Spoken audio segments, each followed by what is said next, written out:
Thanks for coming, by the way. So I'm Todd. I work for an organization called Chelan County Public Utility District, which I'll tell you about in a minute. I don't know how long ago, 3 or 4 years ago, we knew we wanted enterprise search. We didn't know a lot about it, but we knew we wanted it because nobody could ever find what they needed.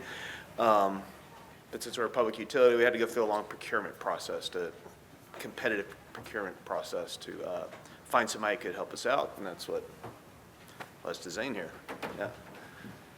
Hi, I'm Zane Mumford with Search Technologies, a part of Accenture now. And yeah, we partnered with Chelan County about 4.5 years ago. We began the process, and the way we like to work with search is to be very technology agnostic. So we started with an assessment of the systems they already had, the content that they needed to manage and make searchable, and really took our time to analyze the problem, the existing content set, the challenges faced, and also what we wanted to get out of search, which is essentially just a one-box search experience within SharePoint, which can be a little bit challenging. But that's the approach we took, and I'm about to lose my voice, so I'll let Todd take over.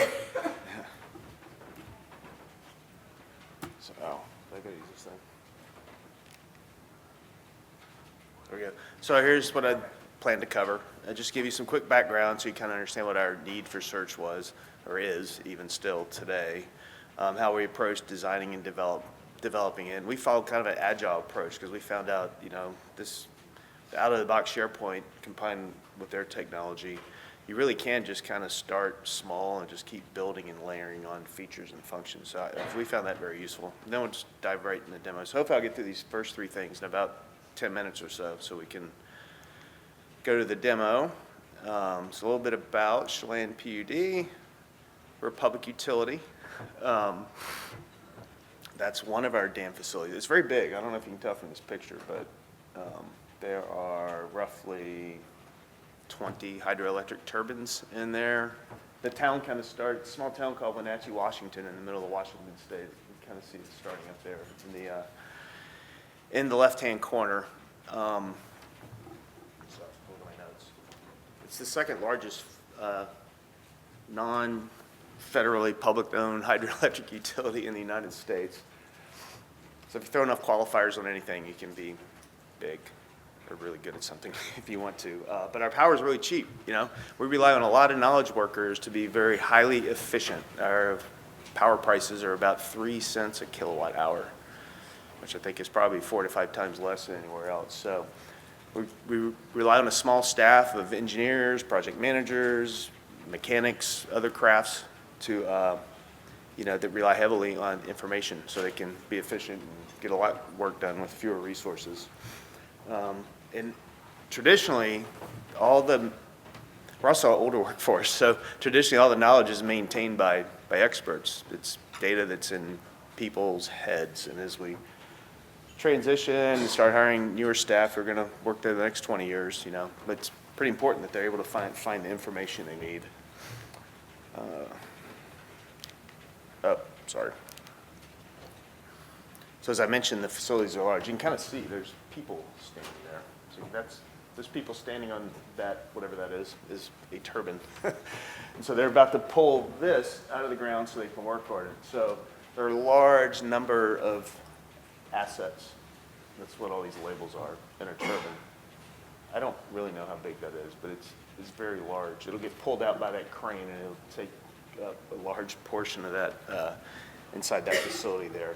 So our assets include equipment, structures, tools, control systems, generating units, and every one of those assets could have a stack of documentation this high about the specifications and the engineering behind it and your operations and maintenance needs. And historical data about operations, about how it performs, and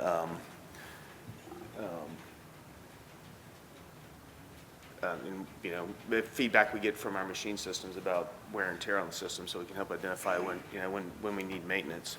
So our that kind of leads into what our needs were, right? We have, as I mentioned, we have engineers and planners, project managers, the mechanics, the tradespeople. They rely heavily on all of this information to maintain and operate these systems. And in our case, you know, we've heard a lot about artificial intelligence and machine learning this week, about using those tools to tell you the information you need without having to really think about it. But in our case, search is really, you know, finding, there's a whole spectrum of, you know, what you use enterprise search for. And in our case, it was to find information. And I'll go over a couple examples of those when we do the demo. But they need to find specific information because maybe they need to know when we need to do maintenance on a piece of equipment, or how we operate a piece of equipment. Or if equipment fails, we've got to be able to go back to all the large volumes of contract documentation to negotiate with the vendor on how we're going to deal with a piece of equipment that fails.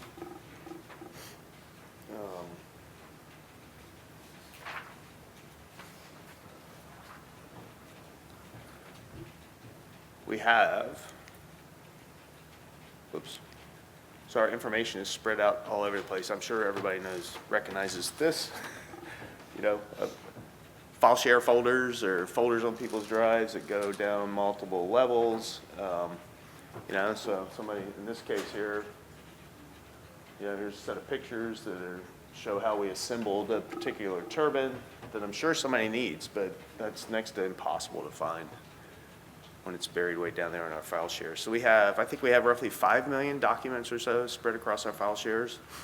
And that doesn't even count people, you know, do you guys still have people that keep files on their C drives? Yes, okay, so we have that too. Yeah, I mean, so you know, the 5 million documents on the file shares is probably just a small fraction of all the files on people's C drives or their personal network drives. We don't have a good way to deal with that yet, but a lot of times if somebody thinks they have something that they need to search, they will just copy it over to a network drive, and it's automatically indexed in the search system. Layered SharePoint sites. I think that's even harder to search than going through a directory tree for some reason, because SharePoint's very confusing to people. You've got all these different libraries, and how do you find the one that has your document? FileNet, we also use FileNet. That's where a lot of our contract documentation is and vendor information is. And FileNet is really hard to search because you got to set up. Does anybody have FileNet systems? Yeah, well, that's really hard to search because you got to use a template to search, and you got to set the template up, and you got to search by field. If you don't get what you want, you got to go over to another template. So it can take a long time to find what you need in SharePoint. We also store a lot of documentation in our asset management system, which is Maximo. People can attach, so Maximo is like where our work orders are for the maintenance that needs to be done, and service request tickets. We have a lot of documents in Maximo, and we also have a lot of notes. So the notes represent a lot of text. That's where a lot of our valuable information is, because that's maybe somebody notices a piece of equipment is leaking or it's running hot, and they can take a note about that. But nobody knows about the note except the person that typed it in. This is one reason this is why we were excited about enterprise search. When you see numbers like this, I think this is an older study now. Yeah, 2014. Yeah. You know, that number really stood out to me right there. You know, in their organization with 1,000 knowledge workers, you know, it was an average of $5.7 million a year in productivity. And the thing that related us really well is not finding information. Not finding information is really costly because you might have to go recreate it if you can't find it. This is our crude return on investment. I think this is very conservative, right? At Chelan PUD, we probably have, I don't know, 300 or 400 knowledge workers. So just assuming that they can save, you know, 1,000 searches a month, save 30 minutes per search, you know, average rate of $80 an hour, that's $500,000 right there. But that doesn't even count, again, that case where you can't find information and you have to recreate it. pictures, that last bullet. We really rely heavily on pictures to know what a piece of equipment looked like when it was installed before you perform maintenance on it. We run into lots of cases where multiple people can spend a week or two trying to find pictures. We've been able to use this system very effectively to find pictures within 30 minutes to an hour, which saves people a lot of time. And find pictures they didn't even expect to find. It may point out potential equipment problems that they hadn't thought about yet. So those were our requirements, and one reason we were excited about the solution that Accenture provided us is that, all of our needs to be able to find information that we were looking for can be met with a, commercial software and kind of limited configuration. We were able to, using this system, kind of extract data from the documents to normalize the data and enrich the content to help people find it, which we'll all go over during the demo. For example, what was I going to talk about next? Well, here, I'll just keep going. Right, so that's sort of related to our requirements. We wanted the search capability to be easy, and so that people don't have to interpret and work really hard to find the information they needed. So by normalizing all the data, for example, authors, right? We know what authors look like within a document. We tied our system to Active Directory so we could normalize the authors, so it made it really easy for people to find specific names they were looking for in documents that were related to their names. Security, I haven't heard about security, but as a hydroelectric utility, we got a lot of federal requirements about who can see what information. So that one of our requirements there was to maintain the security of the documents so people weren't getting results back for the documents they're not allowed to see, which also creates a problem because then sometimes you may be looking for something is out there, but you can't find it. And the reason you can't find it is because you're not allowed to find it. We've kind of dealt with that by having kind of super users who can help other people search if you can't find the information you need. And because we have so much information, it's hard to know what the correct version of the truth is. So we're utilizing built-in functionality with SharePoint, I think, or is that done through Aspire to identify the duplicate documents? We leveraged the built-in SharePoint functionality there, but just customized it a little bit to identify a little bit more of the near duplicate. Yeah. Rather than exact duplicate. Right. Our users were a little nervous about the natural language processing and the artificial intelligence because they want to be determining themselves what the correct version of the truth is. So they really wanted to see, if I search for something, here's all the possible content related to what you searched. So they're still not getting that instantaneous search experience, but 30 minutes to find something is still way better than hours to find something. So by breaking out our results that way and show them all the possible combinations and readily identifying for them what looks like duplicate content, they can quickly drill down into finding the right version of the truth about all of our equipment and operations. Well, I guess that second bullet's important. Obviously, all those content sources I showed you, we wanted it to be, the users needed something that provided all the results in a single list for them so they can easily go through it. And then link straight to that source, once they find what they're looking for. Don't forget anything. Yeah. Oh, the other thing that normalizing the metadata helps with us is just with the filtering and sorting. So like authors, the way authors are identified on documents, an individual's name may be written 3 different ways on a document. So when you're filtering, you might see what looks like the same person in 3 different places. But by normalizing it, then you just see that person in one place. It makes it easier to filter your results. And I think you realize this when we're going through it. That's one reason we like their solution to rely on kind of the out-of-the-box SharePoint, because it's already there. We had it. You can start really simple with SharePoint. You can point it to a network folder and crawl it and search it that day if you needed to. And that really helped us out with our design and figuring out what our requirements were, because we actually did that. We crawled a very small set of just a few thousand documents just to see what the data looks like that we're getting back. which is, I think, kind of the ultimate Agile experience. Then you can start adding content sources one at a time. And as you build it, just you're constantly reevaluating what you're getting and kind of refining your system. So, that way you can expect your index every single time that you're adding content and refining your requirements as you go along. And it's also, but since it's out of the box and it's tied to SharePoint, which everybody already had on their desk, you can involve the users right away too. You can just have them test it out and try it and get instant feedback on what's working and what's not working.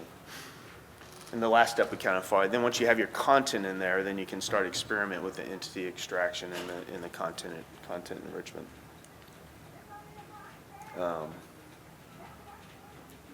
So I'll just cover this. If I'm boring you guys, let me know. The content enrichment is nice because you can derive properties from for your documents based on, we relied heavily on folder names and file names to derive content that we were putting into the index. And trying to utilize wherever we would find metadata within the document, like for instance, document title, try to use that heavily to help support relevance ranking and having a nice title on the search result list. So that's kind of the areas where we started with coming up with properties of documents that were searchable for the users. One reason we focused on title is because, early on, so the one job we gave the users from the beginning to try to help curate content was encouraging them all to put in a readable title, because that way we can find that through the index and then use that title as on the list of the search results to make things easy to find, because not many people edit metadata in the documents. And what we found early on when we were in our initial indexing is that most of our users work from a document that's a template, and so what was coming through as the title was the name of that template, Chelan template, Turbine template, and that was all over that was the title for all the documents. So we kind of leveraged that as a good opportunity to get the users involved with the system, to get them to start typing in intelligent titles, and we can return that in the search results to make it easier for them to find their data.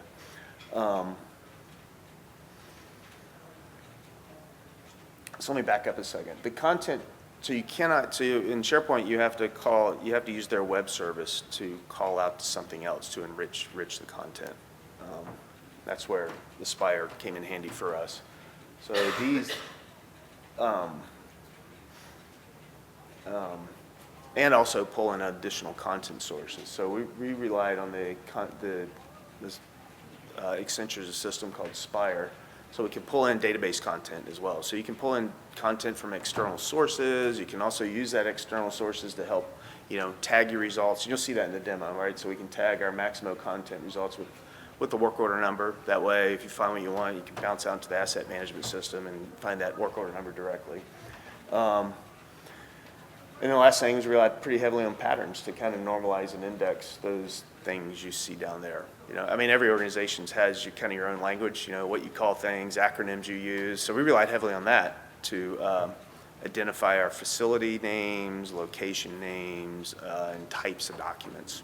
The dictionaries work pretty well because you can just list all the possible things somebody might call, like that picture. That picture is a place called Rock Island Dam, but we have different ways of referencing that and calling it out. So that way when we're indexing, we see all those possible things people call somebody, you just map it straight to a facility name called Rock Island. And that makes it easy for people to search. Consists here, so I'll just jump over now. We can kind of start the demo.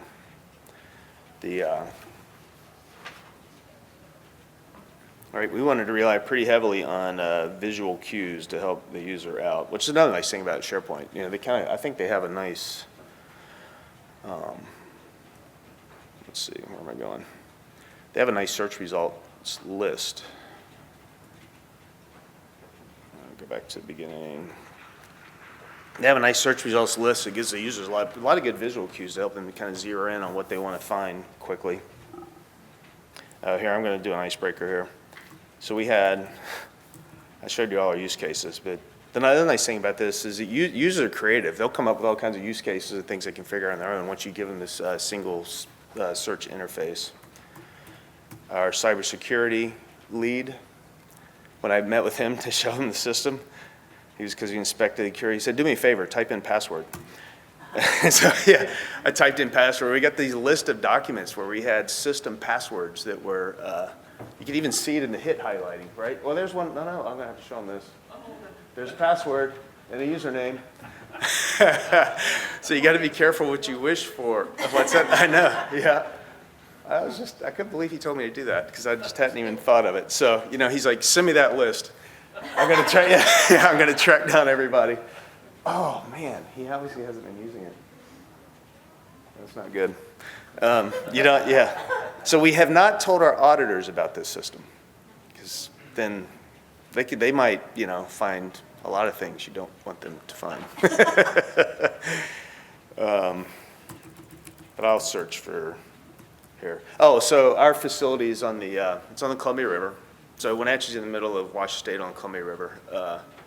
And dams are not very good for fish, particularly salmon. So just here's an example. So this is kind of, what SharePoint's got, I don't know, did you have to customize that to show like the little icons and things? Yeah. So we, came up with icons so you can quickly see what type of document it is, put the hit highlight on it. We have a result block for folders. It looks a little bit different, so you can see that it found a folder that might have the documents you need on it, and we relied pretty heavily on these flyouts. So the user can easily see, in this case, who the author is and the folder path it's stored on.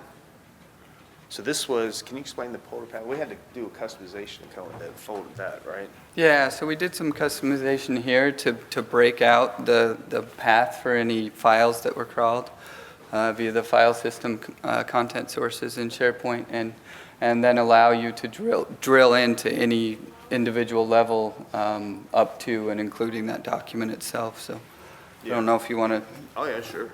show what that looks like. So a lot of times, when you're searching for something, you're maybe looking for a set of a document, so it's handy to know the folder, because you can flip over to that and see everything that's related.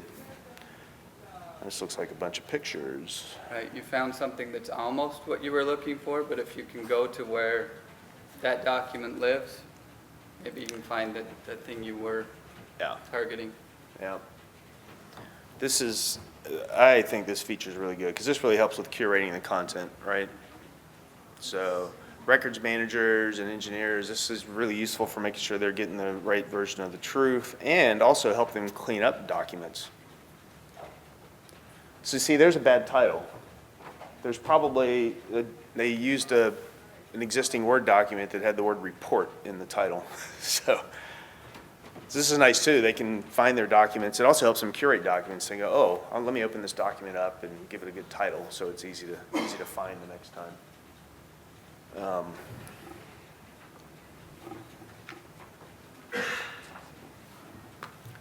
Zane's going to go over the architecture here in a second. I'm just kind of giving you a quick little view of it, so you. What else is I going to search? Well, here's an example. We'll also demo a little bit of the keyword. The keyword query language is really handy, I think, in SharePoint search. It's kind of almost like a pseudo-natural language processing way of searching for key terms. It's really easy for the users to understand. And this is a real basic example of it here. If I put it in quotes, and it's going to search for those exact two words, right? So here's where our enhancing our metadata comes into play. See how these, I'm not sure what happened there, but we got a nice list of usernames. So these are their actual Active Directory usernames. So that if you're looking for your files, you can select yourself. Some of these are nice. These are the main three pieces of data normalization we relied on, using the content enrichment web service through Aspire. So, if we see, like locations we found we're able to get that quite easily out of either the file name or the folder path, because most users create folder paths. It's kind of related to the area where they're doing something. Same thing with the document class. So if we, Rock Island, that's the dam I showed you. A lot of people start their folder names with RI for Rock Island. or something else. There's other variations of that. So if we find that in the folder name or we find that in the file name, then we've created a property in the index where we store that value, Rock Island. And so it makes it very easy to, I'll pick Rocky Reach instead.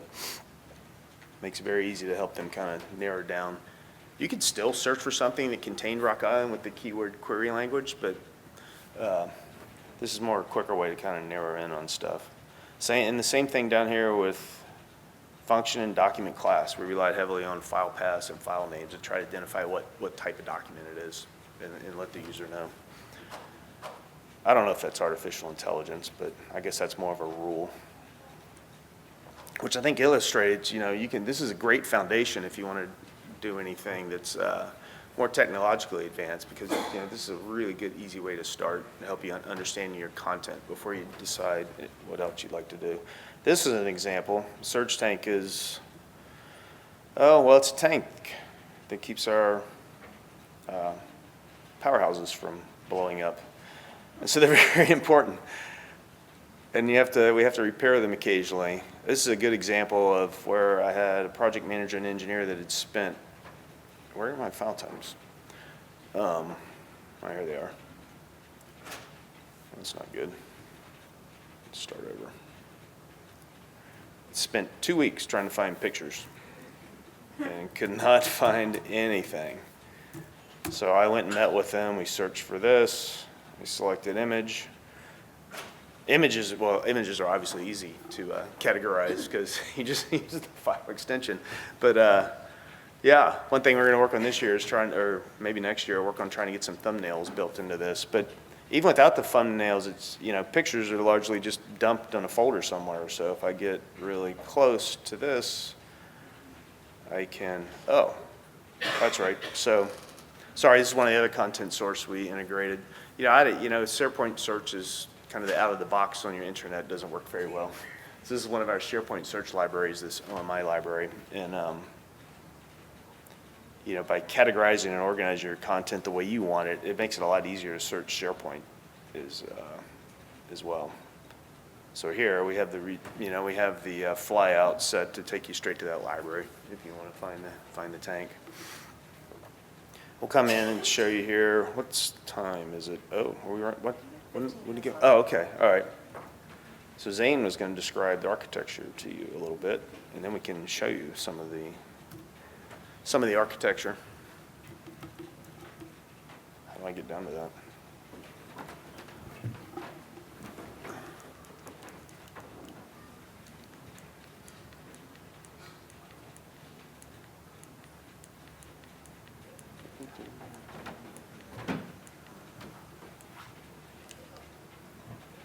Okay, I won't bore you too much with the details of this, but I think the key thing I wanted to point out with the architecture that we went with is that it's very pluggable. So what we're using here, mostly in the green there, is it's a suite called Aspire that's centered around content processing, and with SharePoint, it's hooked in via the Content Enrichment Web Service, which is effectively the only way to influence a SharePoint index and what gets put into the index and the manipulation of metadata or managed properties within the index. So today, you see, we've got kind of a traditional sort of search setup where the focus has been around more rule-based and dictionary-based content processing. But with the architecture that we have, it will now be easy for us going forward to take that to the next step and start to apply neural networks and more machine learning and AI as just one of many additional content processing steps in that Aspire framework in order to do more on the information discovery side before exposing that as elements of search. So that's what we want to do going forward, is explore what we can accomplish with what we've learned this week and with what's coming. So. Yeah, this is, you can see here. Sorry, you can see there, like SharePoint will pull in the file shares and SharePoint sites directly. But if you want to reach out to external content sources, you've got to build your own connector for that. So Aspire also works, it's set up so you can add any other connectors you use. So we also utilize that to pull in FileNet. Manifold is a open source FileNet connector, so that's a good way. And probably other document management systems have connectors you can use. So we use that to to grab the content, index it, and then feed it over into the SharePoint search index. And same thing with Maximo. We just use a standard RDB database connector for that, so we can pull that straight in, index it, and then add it into the SharePoint index, so that way it's all searchable in one location. So that's another, I think, thing to point out there. Here, I'll show you an example. Actually, if you're interested, I could show you, how do I get to that? I could show you how kind of straightforward it is to normalize your content using that kind of author example. Where did I go, Zane? Services? Yeah, that's right. So this is Aspire.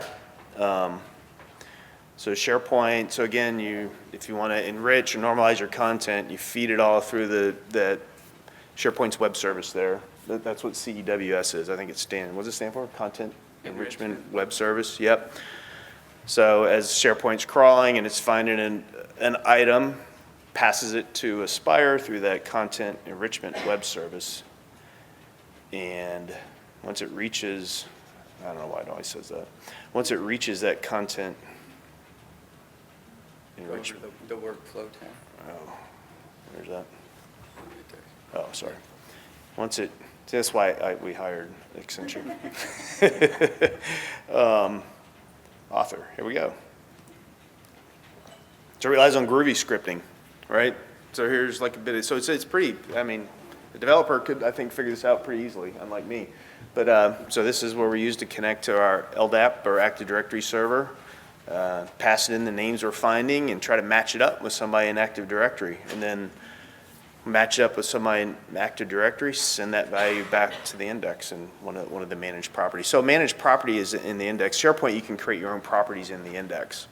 So you can store custom fields that you want in the index. So we store the author, we store the location, type of file, a couple others I can't remember off the top of my head. So that's what that looks like.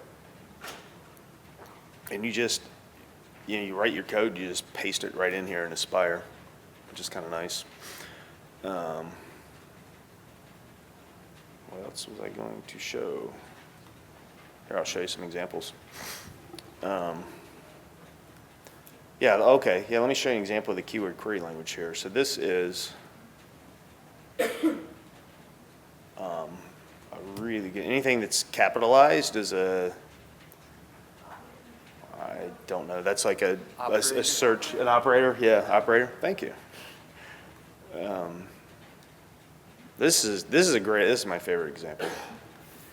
So we are replacing a turbine, which is turbine, well, let me go back here before I do it. We're replacing a turbine. All our turbines are identified by 2-digit thing. So words we'll find is kind of like looking for synonyms, right? So, oh, by the way, SharePoint search also, the other reason we liked it, maybe it's implicit, but it's doing full text search. So it's looking through all the entire, every word, every letter in all of your documents. So people refer to this unit C6 different ways. I just got a quick example here. So this will find, so it's kind of like a synonym. C6 can be C6 or C-6. Sometimes it's C06. Engineer needed a weight of this part here. I don't really know what that is. That's the nice thing about it. You don't have to know what everything is. You can just have somebody tell you, and you search for it. It's something to do with the turbine. And he needed to know the weight of it as it was delivered like 15 years ago. So I just decided to search for synonyms related to things that represent weights, right? Kilograms, pounds. We did not find it until I thought, oh, maybe it was in kilograms, because we kept searching for things that were in pounds and couldn't find it. So this near operator will find that phrase, rotor spider, that is within 100 characters of that set of words right there. Because a lot of times when you Because if I were to search for that word, rotor spider, C6, C-6, it would find those anywhere in the document. So I wanted to be kind of close together, you know, to help limit the search results. Maybe this is why I'm not finding it now, and I don't know why. Let me change it. Problem is people move documents. We got it out of here somewhere, but anyway, you know, it was, we found, I'm not rarely seeing it here, but we found like a shipping receipt that had the weight on the document from like 15 years ago, 2000. I think it was in this document. So it's a test report. It had the weights and everything else on it. So you see this. Oh, there it is, 15,000. Oh, wow, you're good. The hit highlighting's nice as well. I think that's just all out of the box, yeah. Oh, so I guess I haven't shown you that. You know, you click on a document, then you can just open it. So yeah, that was really important. They were worried about that because, I don't know, I think they needed it for design or some reason. It's amazing what you find. Once you find a document for something that's really old, and the engineer I was working with, you know, this gave him the contractor, because we couldn't remember who the contractor was. I think we got the bid number out of it. So, you know, that's why I like this. It's kind of like doing detective work. You know, you find little bits of information, you just kind of keep going. Yeah. Well, so I did it for them, yeah. I know, but people are getting it. There's a great... Your super users, the ones with access, should know that. Yeah, I agree. Yeah, there is... Microsoft's... their document on this is really good. Keyword query... KQL. Yeah.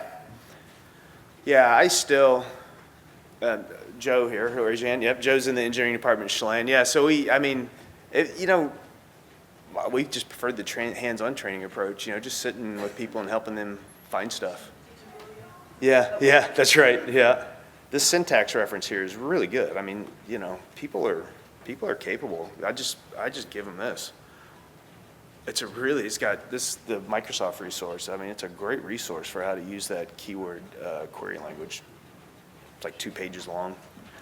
Oh yeah, wildcard searching. I think they describe it pretty well. That keyword query language, is that just for SharePoint or is that?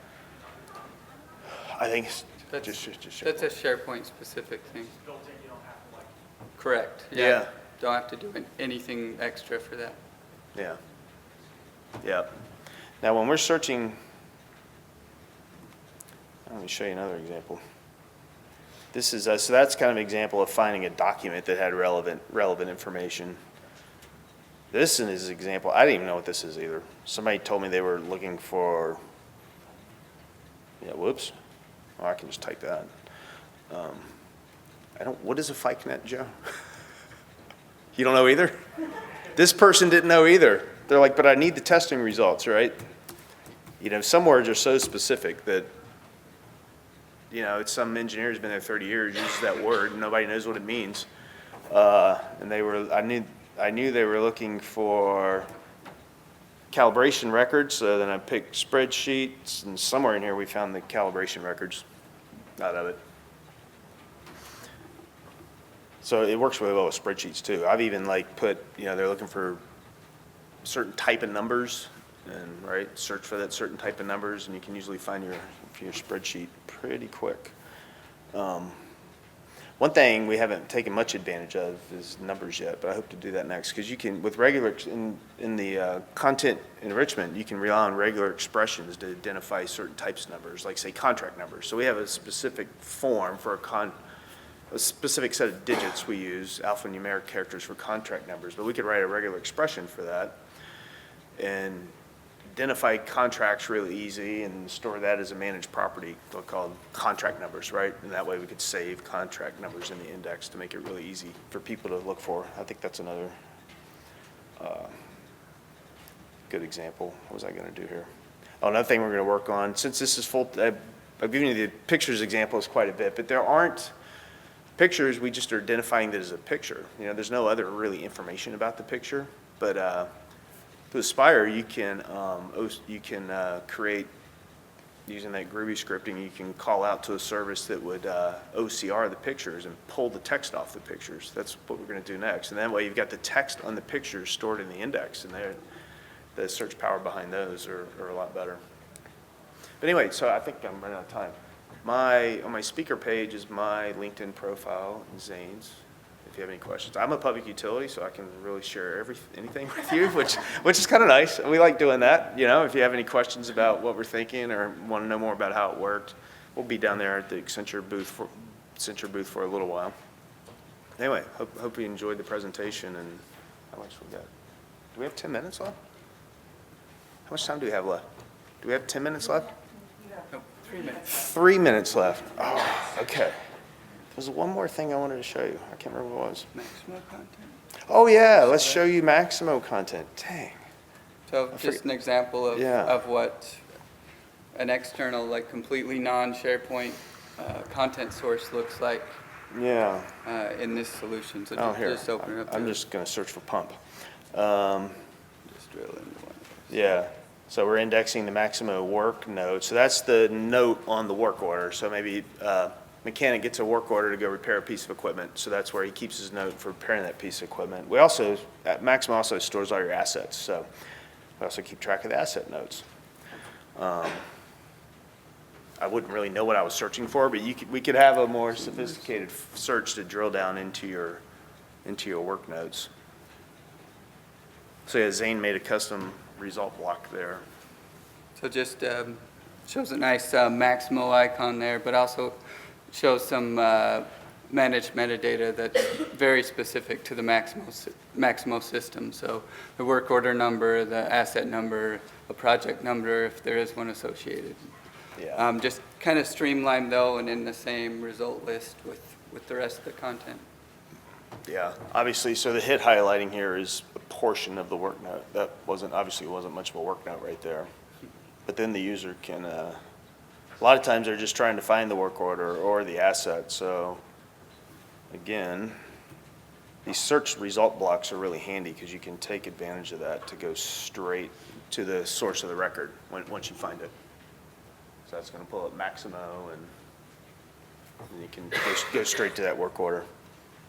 And again, just to illustrate, this gives us something to really build on, right? This is where I think we could use, I don't know if you call it artificial intelligence or machine learning, to maybe identify trends in the work notes, right? We could break down certain pieces of equipment and try to identify whether people in the field are reporting any potential problems, like something's leaking or it's overheating, right? So that's probably more text analytics. So we can rely pretty heavily on the text analytics to point out potential problems. Not really predictive analytics, but just because nobody knows about that note except the person that typed it in. But an engineer might care about it, but he has no idea that the note even exists. So we could feed that. That's where we could feed content directly to somebody that, maybe identifying a potential problem. Thank you. Good time, yeah.